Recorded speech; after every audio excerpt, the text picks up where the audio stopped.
వచ్చేసింది ఆది శ్రావణం షాపింగ్ అంతటికి అతిపెద్ద కేజీ సేల్ తో పాటు up to 61% of 1+1 offers, combo offers ఇంకా మరెన్నో. CMR shopping mall. Double bedroom ఇండ్ల కేటాయింపులో రేవంత్ సర్కార్ భారీ అవకతవకలకు పాల్పడుతోందని ఎమ్మెల్యే మాధవరం కృష్ణారావు ఫైర్ అయ్యారు. మేడ్చల్ మల్కాజిగిరి జిల్లా ఖైతలాపూర్లో కేసీఆర్ కట్టించిన 145 డబుల్ బెడ్రూమ్ ఇళ్లను ఇష్టారాజ్యంగా అనర్హులకు కేటాయిస్తున్నారని మండిపడ్డారు. మంత్రులు, అధికారుల పైరవీలతో నిరుపేదలకు దక్కాల్సిన ఇండ్లను కాజేస్తున్నారన్నారు. నాలా పక్కన జీవిస్తున్న అమృత్ నగర్ తాండా వాసులకు ఇవ్వాలని డిమాండ్ చేశారు. ఇష్టం వచ్చిన వాళ్లకు ఇండ్లను కేటాయిస్తే హైకోర్టును ఆశ్రయిస్తారని హెచ్చరించారు మాధవరం కృష్ణారావు. కాంగ్రెస్ పార్టీ మోసాలు,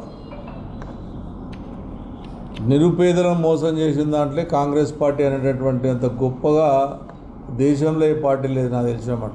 ఇలా ఇంద్రమ్మ ఇండ్ల పేరు మీద ఒక మోసం, నేను కట్టినటువంటి డబుల్ బెడ్రూమ్ల మీద ఒక మోసం, నిరుపేదలకు ఇవ్వకుండా నీ ఇష్టం వచ్చినట్టు మీరు ఐఎస్లు చేతిలో ఉంది, మా చేతిలో రాజ్యం ఉందని చెప్పుకొని మళ్ళీ ఐఎస్లు ఎవరమని అంటే మా ఐఎస్ల మీద అంటున్నారని మాట్లాడుతున్నారు. ఈ దుర్మార్గం చేస్తుంటే చూసుకోవాలన్నా మేము? చూసుకోవాలన్నా? ప్రజలను బట్టబయలు చేయండి.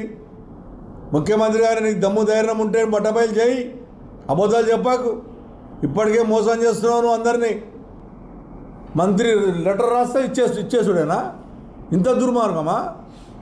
అంటే నా కాన్సెన్స్లో ఈ రకంగా జరుగుతున్నాయి అంటే ఇవాళ కాంగ్రెస్ పార్టీ నచ్చినట్టు ఎమ్మెల్యేల దగ్గర ఎంతమంది దగ్గర జరుగుతున్నాయో ఇది కూడా విచారణ జరిపించాలి రాష్ట్రం మొత్తంలో. ఇవాళ హైదరాబాద్ జిల్లా, మేడ్చల్ జిల్లాలో మేము కట్టినటువంటి డబుల్ బెడ్రూమ్లో పూర్తి విచారణ జరిపించాలి. ఇది ముఖ్యమంత్రి గారు నేను డిమాండ్ చేస్తూ ఉన్నాను. లేకపోతే ఖచ్చితంగా న్యాయస్థానానికి తొందరగా వెళ్తా. ఏ రకంగా అలాట్ చేసిరు, మీరు ఏ బేస్ మీద అలాట్ చేసిరు, అది ఖచ్చితంగా నిర్ధారించాలి. మీ ఇష్టం ఇచ్చిన జిల్లాలకు ఇస్తాం, మీ ఎంబడిలో చెంచగాళ్ళకి ఇస్తాం అంటే ఒప్పుకునే ప్రసక్తి ఉండదు. ఇదే నిదర్శనం. కావాలంటే ఆధారం సదాయిస్తాం, మీరు కూడా చూసుకోండి. న్యాయం అనుకుంటే, నిజంగా నేను చెప్పింది తప్పు అనుకుంటే దేనికైనా సిద్ధం.